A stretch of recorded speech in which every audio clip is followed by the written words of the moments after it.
ભ્રષ્ટાચારના આક્ષેપો લાગ્યા છે। બજારમાં 800ની મળતી લાઇટ નગરપાલિકાએ 1980માં ખરીદી હોવાનો આક્ષેપ લગાવ્યો। ખરીદી 30 રૂપિયા મીટર મળતું કેબલ 150 રૂપિયા મીટરના ભાવે ચૂકવ્યાનો દાવો કરવામાં આવ્યો। તો ટ્યુબલાઇટ તેમજ કેબલ વાયર ખરીદીમાં ભ્રષ્ટાચાર થયાના કોંગ્રેસ દ્વારા આક્ષેપ લગાવવામાં આવ્યા છે।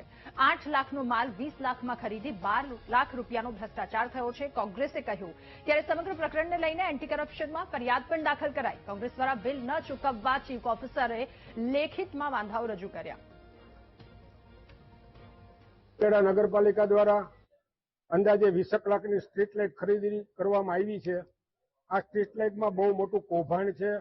એક સ્ટ્રીટ લાઇટની કિંમત નગરપાલિકા દ્વારા 1980 રૂપિયા ચૂકવવામાં આવ્યા છે।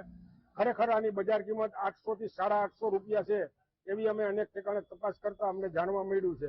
એટલે આ સ્ટ્રીટ લાઇટ કૌભાંડમાં બહુ મોટું કૌભાંડ છે, એની ન્યાયિક તપાસ થવી જોઈએ। 10 થી 12 લાખ રૂપિયા જેવો ભ્રષ્ટાચાર થયાનું બહાર આવેલ છે। ત્યારે ઉપલેટા શહેર કોંગ્રેસ સમિતિના પૂર્વ પ્રમુખ તરીકે મેં ઊંડા ઉતરીને તપાસ કરતા જેમમાંથી આ ખરીદી થઈ છે અને જેમમાંથી ગેરકાયદેસર રીતે આ ખરીદી કરવામાં આવી છે।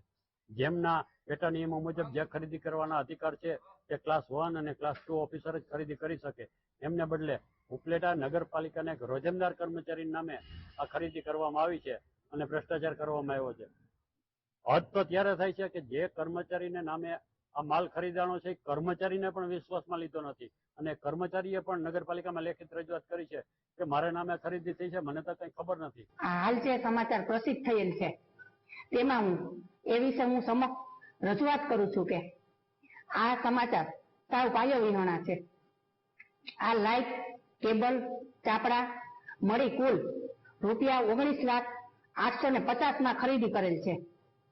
આ ખરીદી સરકારશ્રીના જીએમના પોર્ટલના ભાવ મુજબ કરેલ છે। SOR થી પણ નીચા ભાવ આપણે એનાથી કરેલ છે। આમાં કોઈ કઈ ભ્રષ્ટાચાર થયેલો જ નથી। આ ભાવની ખરીદી થયેલ છે તે પારદર્શક ખરીદી છે।